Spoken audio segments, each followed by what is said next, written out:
Halo, saya Diva Valdian dari Sistem Informasi 2 dengan nomor mahasiswa 205610045. Pada kesempatan kali ini, saya akan membahas apa itu time series database menggunakan Influx.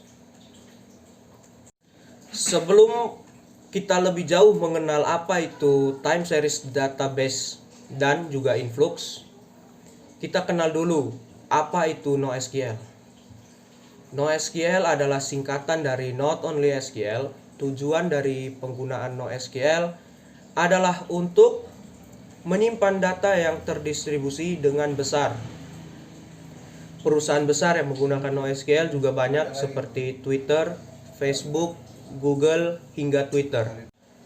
Tanpa berpanjang lebar lagi, mari kita masuk ke dalam time series database. Apa itu time series database? Time series database merupakan sebuah database yang dapat mengoptimasi penyimpanan dan penyediaan data bertipe waktu, time series, atau deret waktu. Biasanya kita menggunakan Influx dalam kasus ini. Influx database, pengertian, kegunaan, dan manfaat. Influx database merupakan database yang dikhususkan untuk menangani masalah penyimpanan waktu. Influx database sangat berguna untuk menyimpan data dalam ukuran besar. Berikut ini merupakan fitur-fitur dalam Influx database. Kecepatan dalam mengkompresi data yang tinggi. Bahasa seperti query SQL disesuaikan dengan mudah. Tag memungkinkan seri diindeks untuk query cepat dan efisien. Basis data ini sangat berbeda dengan basis data lainnya karena adanya manajemen siklus hidup data, ringkasan, dan pemindaian rentan besar waktu yang dicatat. Database yang menjalankan salah satunya Influx database. Influx database diciptakan untuk mengoptimasi penggunaan time series. Influx database berfokus untuk menyimpan data dalam jumlah besar dan data dikirim melalui sensor.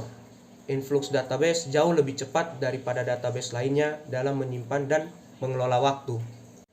Lalu bagaimana cara menggunakan Influx database? Seperti membuat database, menampilkan tabel, memasukkan data, select data, atau menghapus data. Kemudian kita akan melihat apakah database tersebut sudah dibuat atau belum. Dengan cara show database, maka hasil dari database tersebut akan muncul. Bisa dilihat database testing telah dibuat.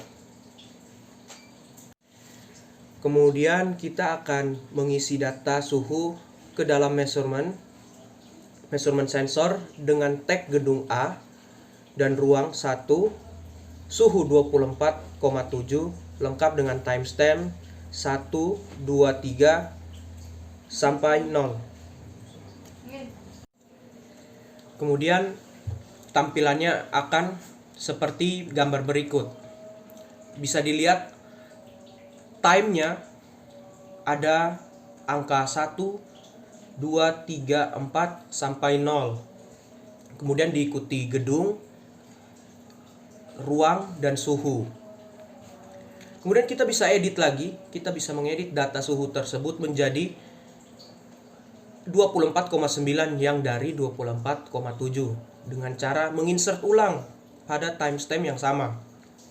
Caranya insert sensor from suhu seperti yang pertama, gedung A, ruang 1, suhu kita ganti dari 24,7 menjadi 24,9 dengan timestamp yang sama.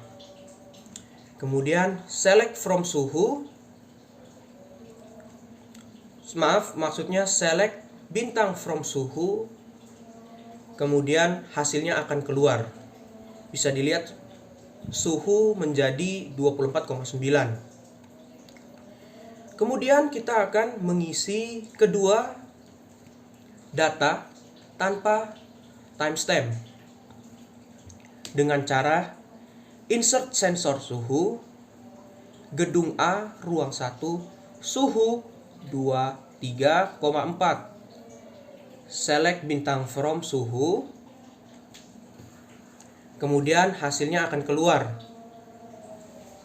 Berbanding terbalik dengan timestamp yang ada di atas di gambar sebelumnya, di mana di sini menggunakan timestamp yang sangat panjang.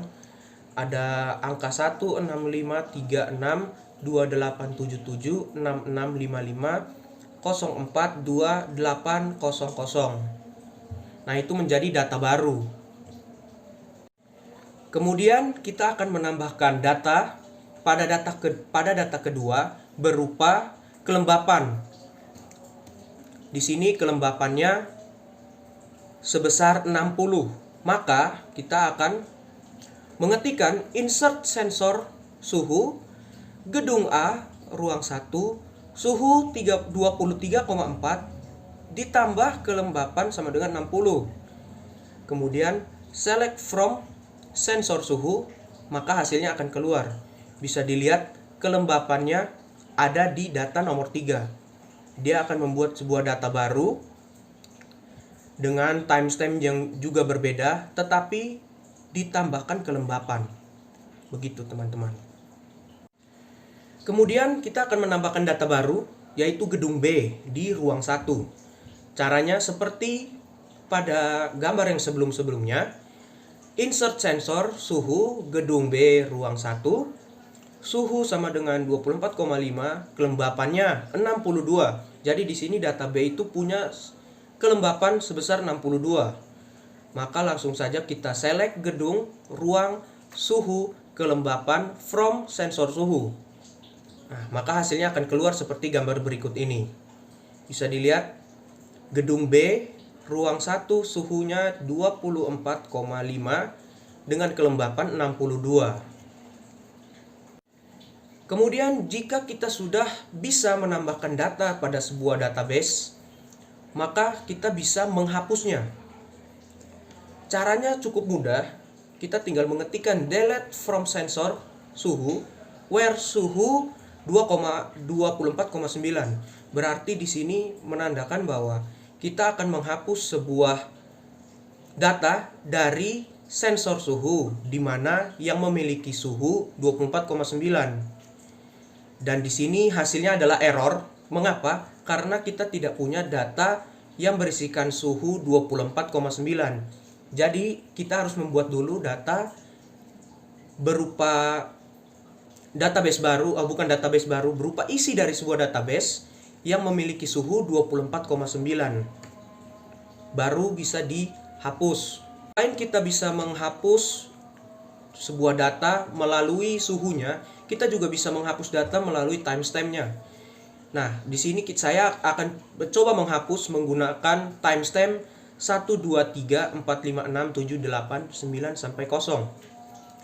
Di mana itu adalah data pertama yang kita buat dengan cara delete from sensor suhu where time 123456789. Kemudian select gedung, ruang, suhu, kelembapan from sensor suhu.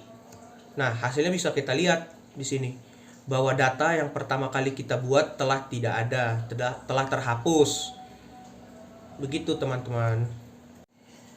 Itu saja yang bisa saya sampaikan mengenai apa itu database time series, terutama influx database. Ini adalah awal di mana kita akan mengenal lebih dalam apa itu time series database. Influx database juga masih banyak yang harus kita telah lebih dalam, masih banyak hal-hal yang belum kita pelajari, masih banyak rumus yang belum kita